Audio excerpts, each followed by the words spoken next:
3.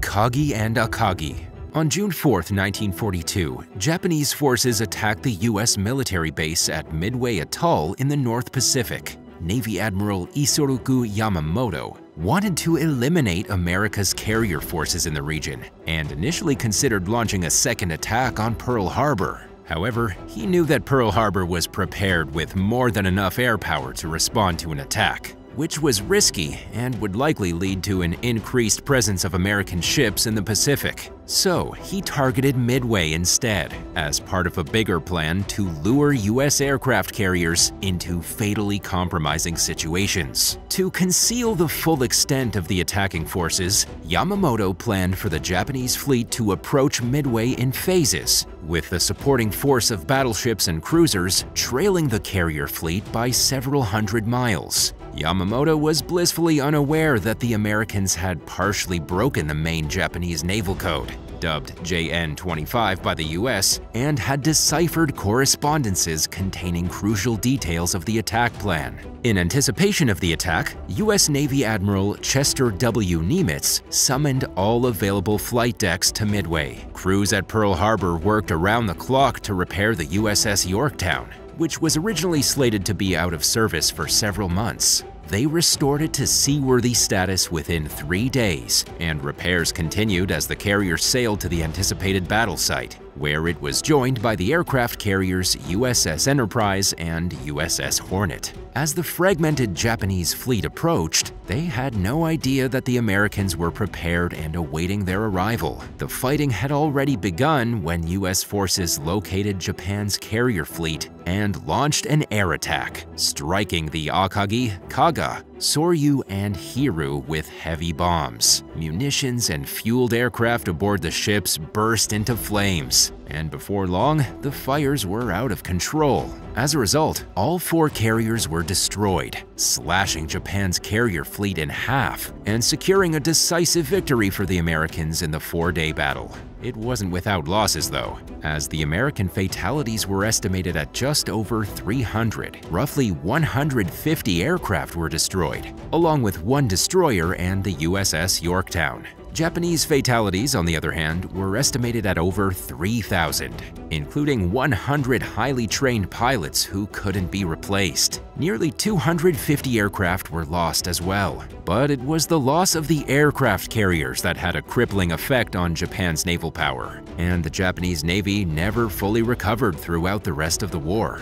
The unexpected failure to lure American carriers into a trap marked a turning point in the war that tipped the balance of power in favor of the Allies and put Japan in a defensive position. And because of this, military leaders were forced to rethink their strategies. In 2019, a team of deep-sea explorers located the wrecks of the Kaga and the Akagi, roughly 1,300 miles northwest of Pearl Harbor, in a sprawling conservation area called the Papahanaumo Kuakea Marine National Monument. The ships were found resting at a depth of roughly 18,000 feet, nearly 3.5 miles below the surface. Photos captured by a remotely operated vehicle revealed that parts of the wreck are surprisingly still intact. Until then, the only other ship destroyed in the battle that had ever been found was the Yorktown, which was located in 1998. Due to their extreme depth and because all 3 wrecks are considered underwater war graves under US law,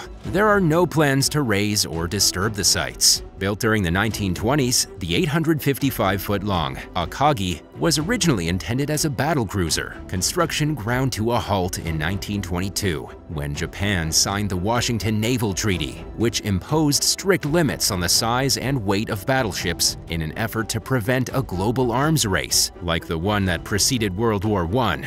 However, the agreement allowed for the conversion of large battleships into aircraft carriers. So construction resumed in 1923. The 812-foot Kaga was also intended as a battleship, but it was built as an aircraft carrier in accordance with the treaty's terms. The dive-bombing attacks on Japan's aircraft carriers during the Battle of Midway came without warning, and any efforts by the Akagi and the Kaga to evade fire were done in vain.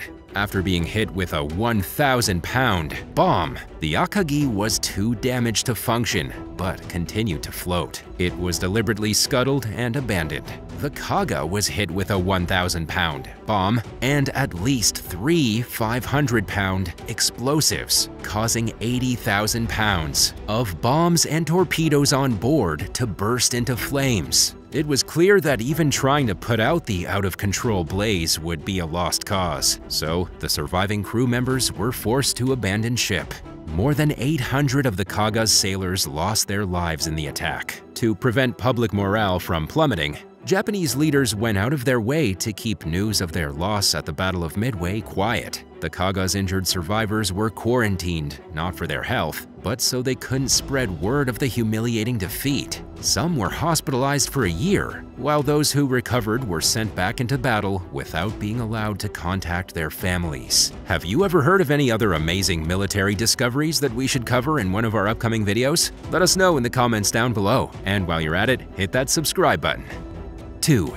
USS Eagle 56. Toward the end of World War I, Henry Ford facilitated the construction of 60 Eagle-class submarine chasers for the U.S. Navy. The war was pretty much over by the time they were built, and none of them saw action in the conflict. They handled notoriously poorly at sea, and by the time World War II rolled around, only 8 Eagle-class vessels were still in service. One of them was the USS Eagle 56, or PE-56, which patrolled the Atlantic along the American East Coast. The 200-foot-long ship managed to avoid destruction during one of the heaviest periods of U-boat attacks, known as the Second Happy Time in Germany, which lasted from January to August of 1942. On April 23, 1945, just 2 weeks before the Germans surrendered, the Eagle 56 exploded and broke in half, roughly 3 miles off Cape Elizabeth, Maine.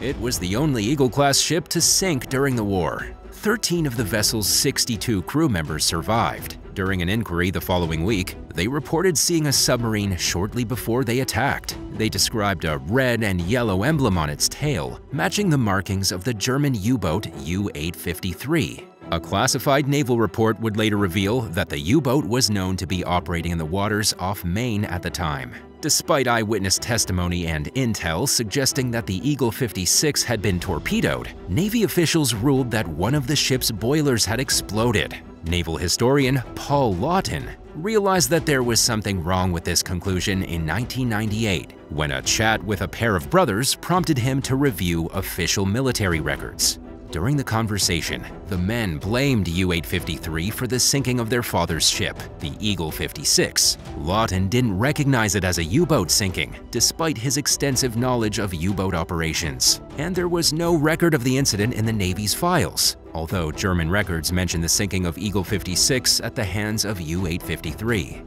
While reviewing the Navy's record of the ship itself, Lawton discovered that its construction was far more modern than military officials apparently realized. Boilers weren't known to explode with the steam turbine technology and safety features that the Eagle 56 had, and the type of equipment it did have wouldn't have created nearly as big of an explosion as the surviving crew members recalled seeing. In addition, the vessel had undergone a thorough inspection 10 days before it blew up, eliminating the likelihood of a mechanical disaster.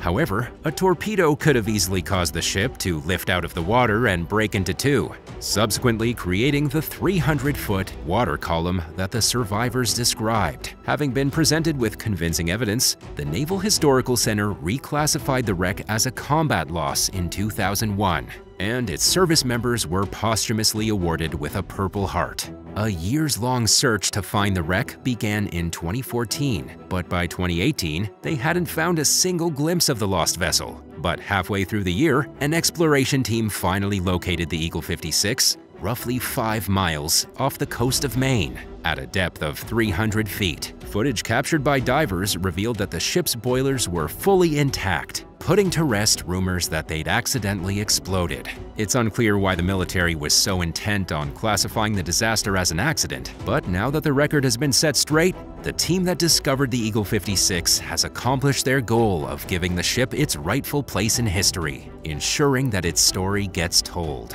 1. Nazi codes deciphered.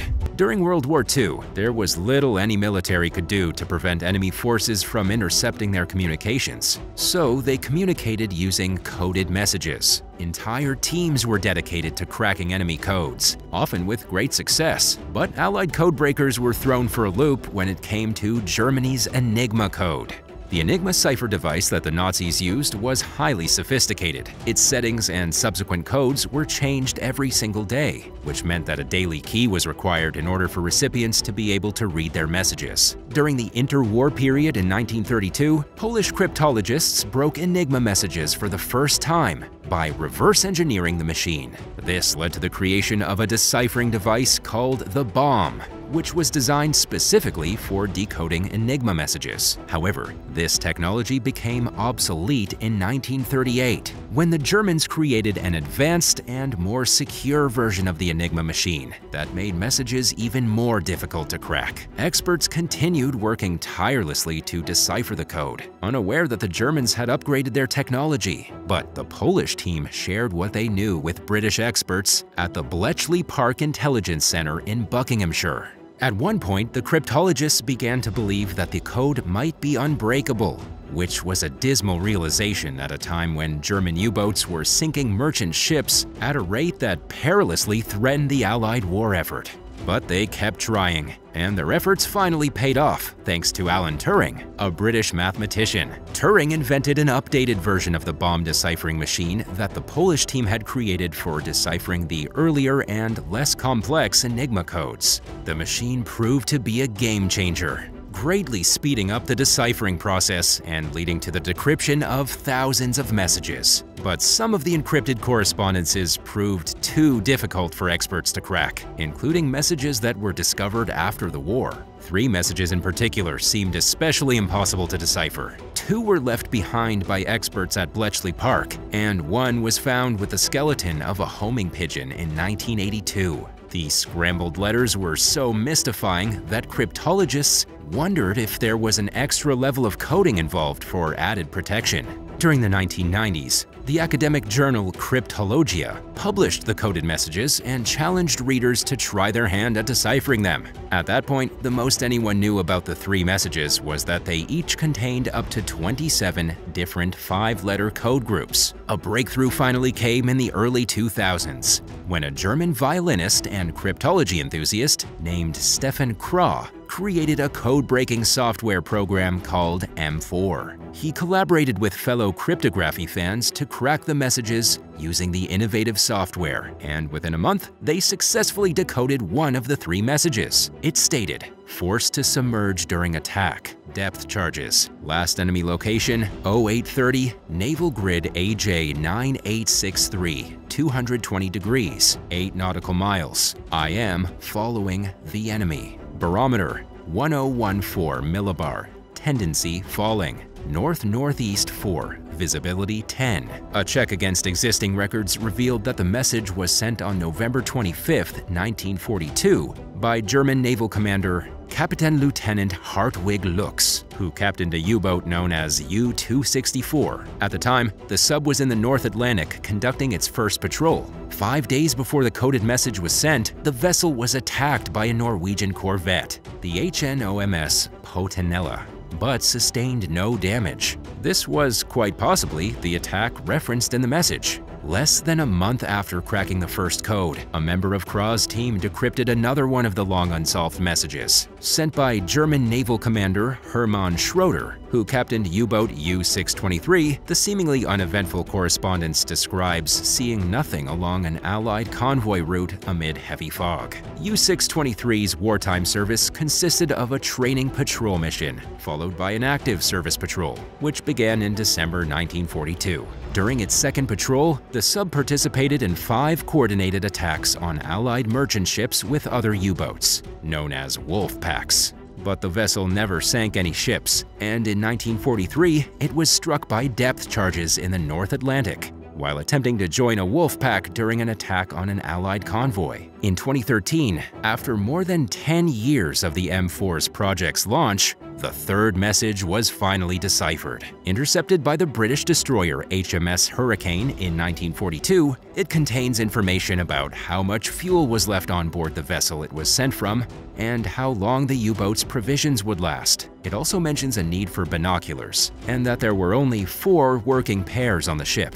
However seemingly uneventful these messages may seem, those who were curious about them were satisfied to know that they'd finally been solved, scratching a decades-long itch among history buffs and cryptology fans alike. Which of these military discoveries surprised you the most? Let us know in the comments down below. Thanks for watching. If you enjoyed this video, be sure to give it a thumbs up, and don't forget to subscribe. I'll see you next time.